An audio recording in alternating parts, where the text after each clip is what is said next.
We're all good. Kia ora koutou, my name is Nick Barclay and I'm the Deputy Lead for the All of Government Communications team working on the COVID-19 response.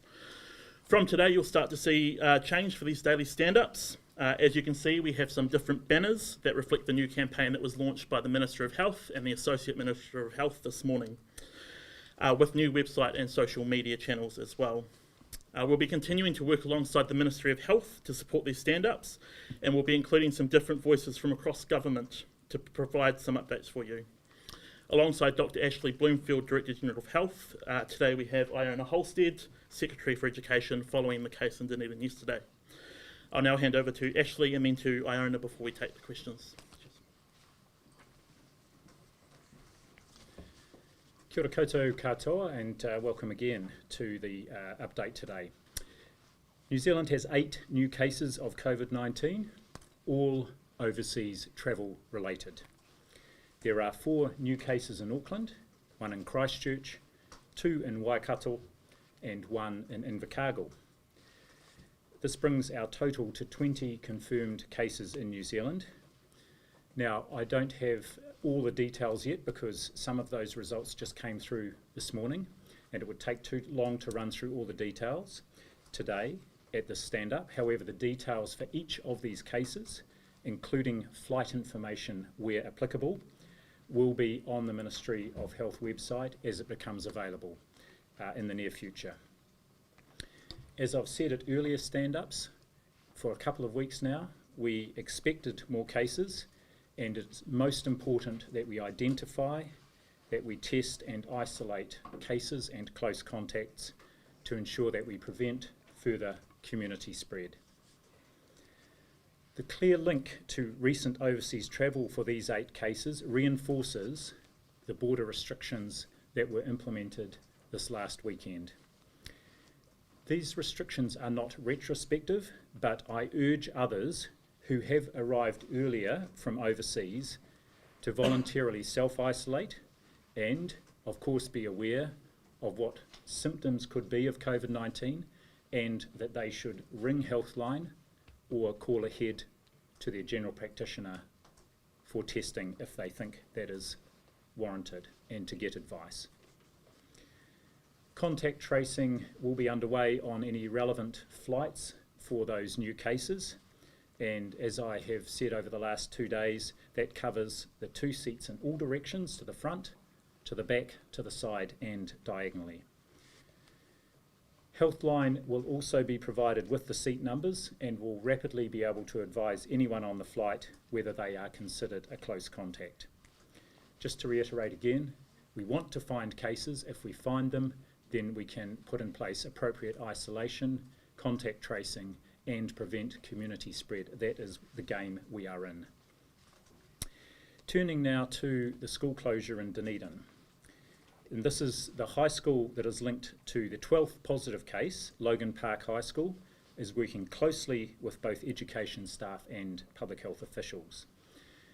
The school was initially closed for 48 hours while close contacts are traced and put in self-isolation and monitored by health officials daily.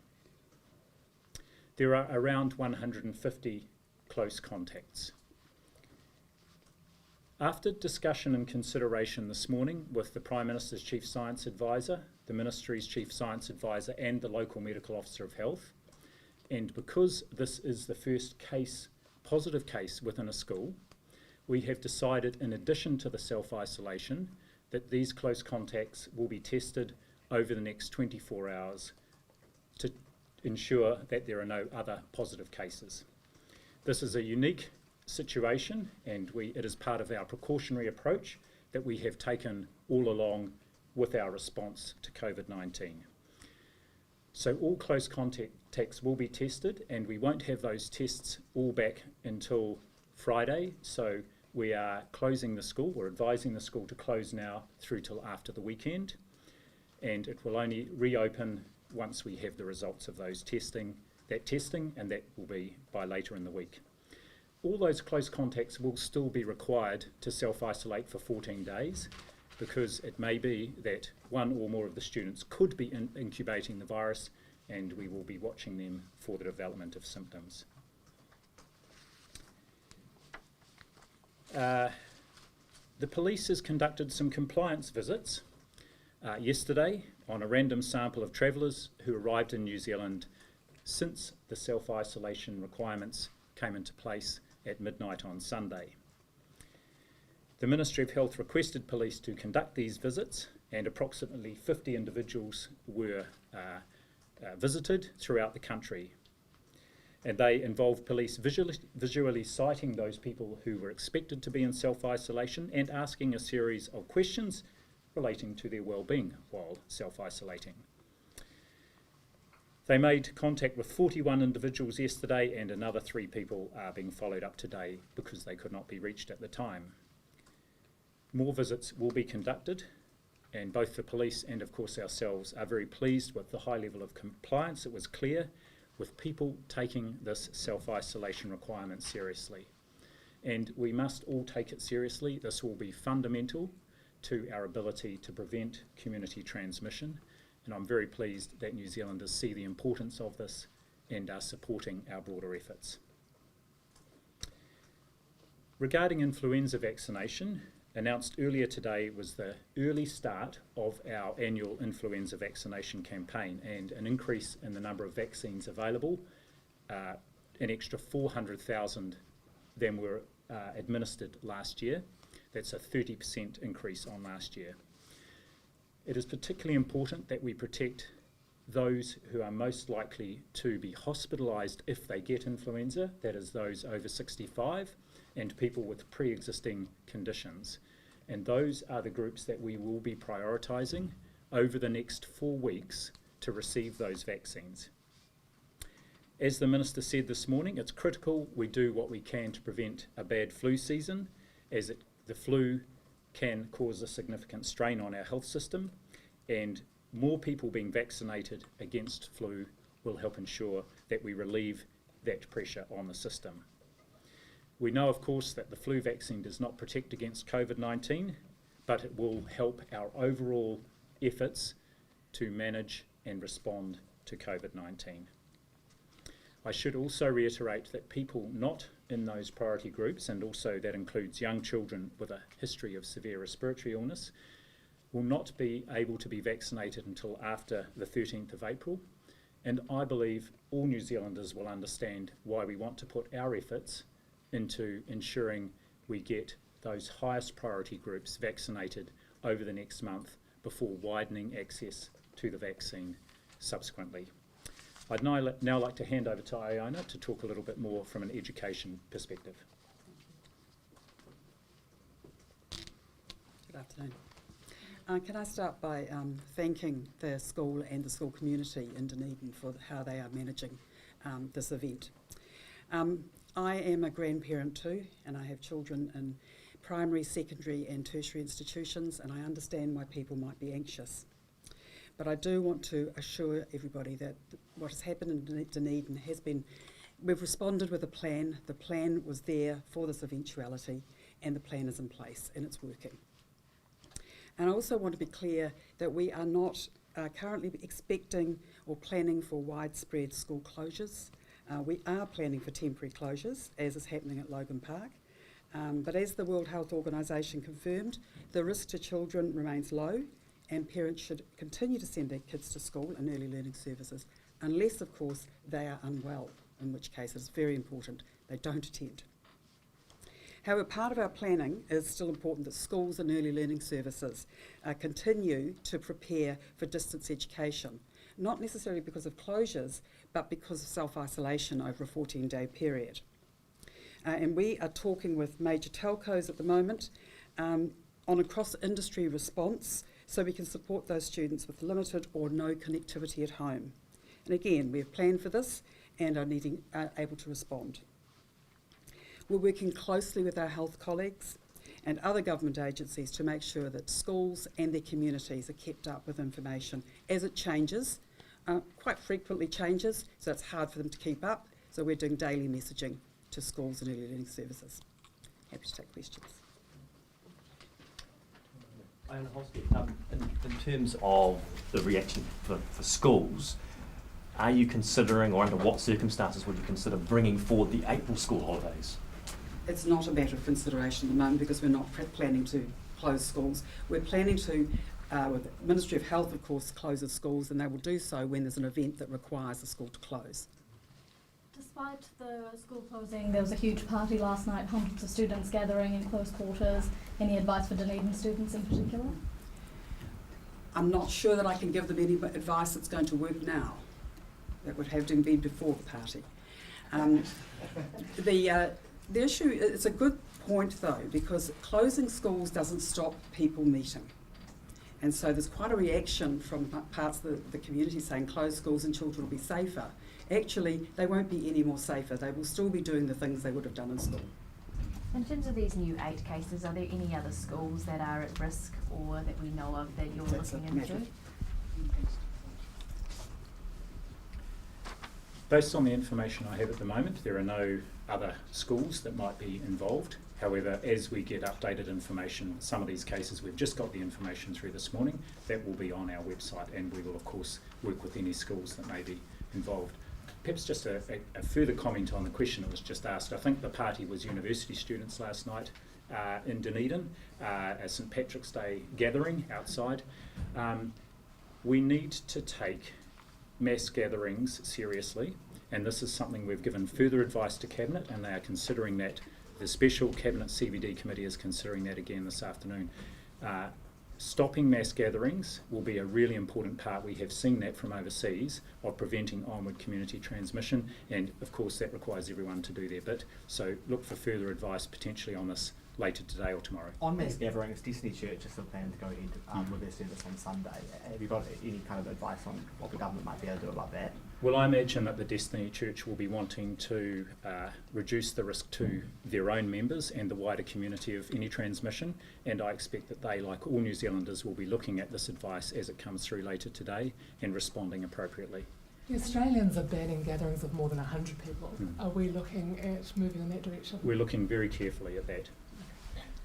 Ashley, what are the nationalities of the people that have come in, the new cases of the virus in the country? My understanding is that these are all Kiwis who have returned from overseas. As you can imagine, once travel restrictions started to be put in place by a whole range of countries around the world, it became much harder to travel. And so many people were wanting to get back, not to beat the deadline of midnight Sunday, but just to get back home before they would have found it more difficult to travel. And so these are all Kiwis who are returning home, as far as I'm aware. Have all of them been in self-isolation, or did some of them enter before the deadline and have been moving around the community? All the ones that I know about and have detail on to date had been in self-isolation, and so that's something I do want to point out. People understand the expectation.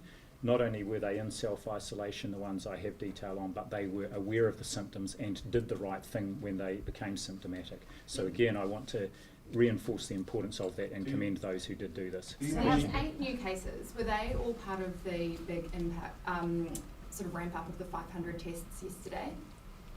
They were all detected yesterday, and in fact, yesterday there were 620 tests processed around the country, and we have these 8 cases, plus the 9th being the boy in Dunedin that were identified through the testing yesterday. Just to reiterate the point I made yesterday, and it's a point made very eloquently by Susie Wiles in her column today, with a very nice diagram of who should be tested. It is important we test the right people, and by testing the right people we will find cases and then we can act accordingly. So is this not proof of if you're testing more people you're likely to catch more cases, which has been a criticism in the past, or is this now because people are returning from overseas they are more likely to have COVID? Correct on the latter point. So we've got more people coming from overseas who have come from areas where there is COVID-19 transmission in the community. You'll have heard the WHO Director General a few days ago describe Europe as the new global hotspot. Some of these people have come from Europe, some from Australia and some from the USA. So they have come out of places where there is wider transmission of COVID-19, and this is exactly as we would expect. And so that's why we are testing to find these people and then respond accordingly. Actually, sorry, do you have any idea of the numbers of New Zealanders returning home from those areas? We were getting that information. What I can say is the numbers are declining very quickly because travel is declining quickly. But we will have those numbers, perhaps of the number of who have entered the country over the last few days, and just to show what those numbers are. Can I There's clarify? 50 people that were visited yesterday by police. Yes. How many of those were foreign tourists? I don't have that information. Do we know what's happened to, we knew of 2 Southeast Asian tourists who were in forced isolation. Who's holding them and when are they going to be deported? What's happening with them? Actually, it's customs, immigration and police who are dealing with that, so I don't have the details on that, but we can get that information. Have any other tourists been placed in isolation and forced isolation? Not as far as I know, but what of course is clear, tourists are very clear about what the expectation is of them, and now as they come into the country, health officials are requiring them to show evidence that they have very firm plans for self-isolation when they arrive. Given these new 8 cases, has the risk of community outbreak risen from low, or do you still think of that as low? I think that we have no evidence at the moment of community outbreak, and our border restrictions are intended to keep that risk low. It is something we are very, very alert for, and that is why we're wanting to do sufficient testing so that we can detect any evidence of community outbreak and then respond accordingly. But do you think the risk is still low? At the moment, it appears to be low, but we're assessing it on a regular basis. We have a Canterbury GP telling News Hub that they're having trouble sourcing COVID-19 swab tests. Are we having supply issues at the moment? We have actually 30,000 swabs in the country at the moment, and what we are doing is making sure those are distributed around the country, and we've got work underway. Our Chief Medical Officer convened all the labs on a teleconference 2 days ago to address this very issue, so we're making sure that there are swabs wherever they are needed around the country. On equipment, does the Ministry have any idea how many ventilators there are currently in the country? I don't have the number in my head, but we are absolutely collecting that information. So we have ventilators in our intensive care units, and of course ventilators in our theatres and sometimes in our post-operative areas. All of these are potentially able to be used. Those are the ones we have at the moment. However, of course, the ventilator is only useful if you have someone trained to be able to look after a person who's being ventilated. But there was no existing database for this. You having to do this now as part of the pandemic planning? Yes, because we have quite a distributed model of healthcare in New Zealand with district health boards. However, believe me, our district health boards are working incredibly closely with us, and I'm in regular contact with the chief executives. They all have very clear plans, and we have got a really good idea now of not just the numbers but where they are distributed, and importantly how we can utilise all those ventilators should they be needed. Is this a wide audit as well of all equipment, such as beds? Is that what's being counted We as well? we know where all the beds are in our hospitals. However, the important thing here is knowing where we can flex up capability if we need to. And one of the best ways we do that is by, for example, stopping elective surgery if and when we need to.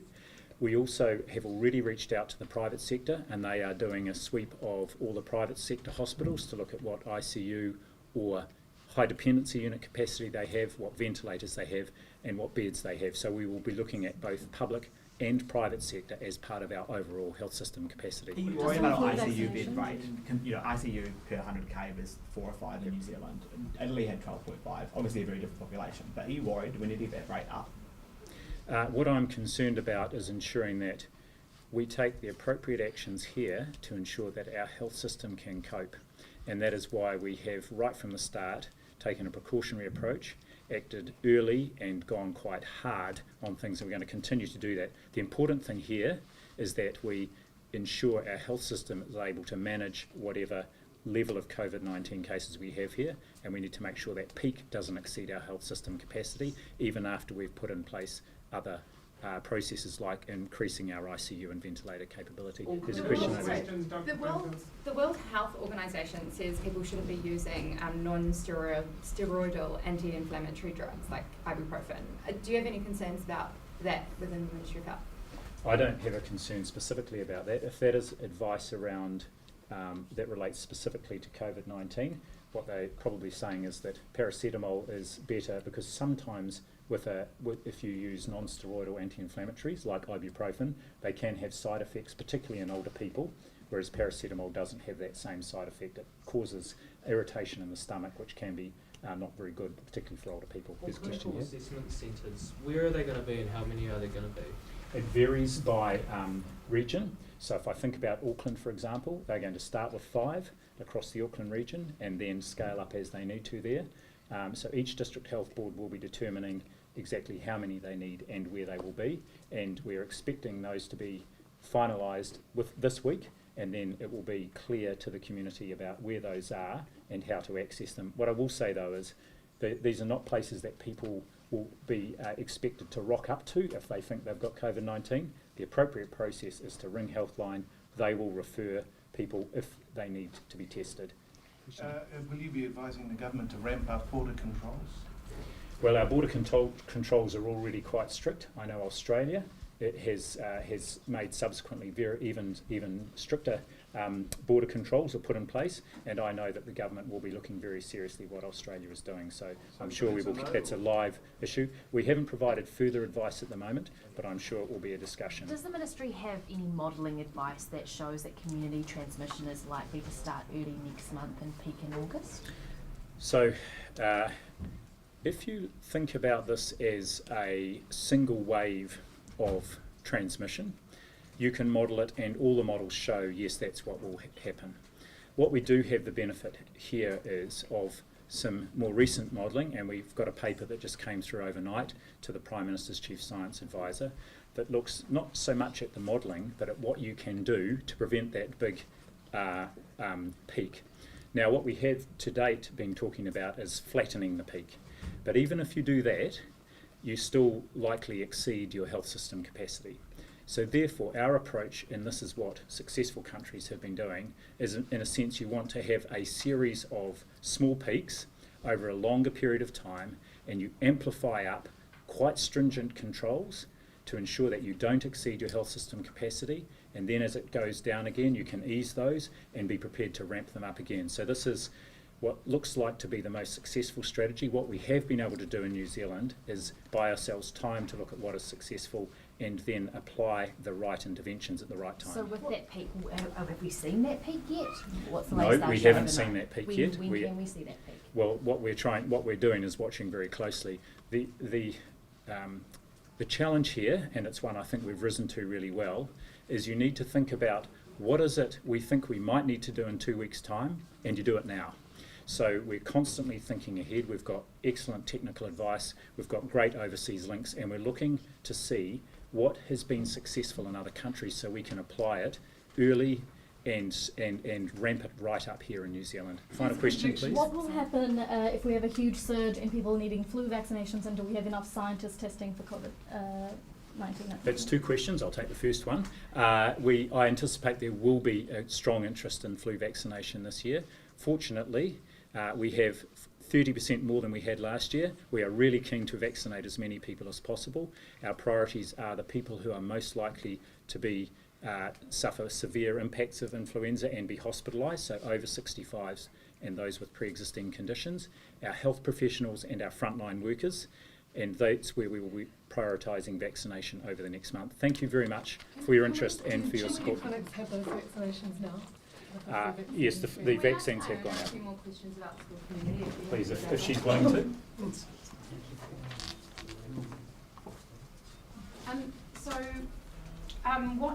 you have any advice for what like ECD school or university community could do if someone within their community is still waiting for test results? I think that's a health question. That is a health one? Okay. Can I ask with your chats with telecom providers, can you detail that kind of support that you're looking at? Can you be specific? Are we talking about more tablets, computers, or? In terms of the online environment, and we will have to have bimodal support for teachers, because we do know there's areas where there's not connectivity, but it's connectivity is the first issue. And so we're working with telcos to see whether or not we can extend connectivity.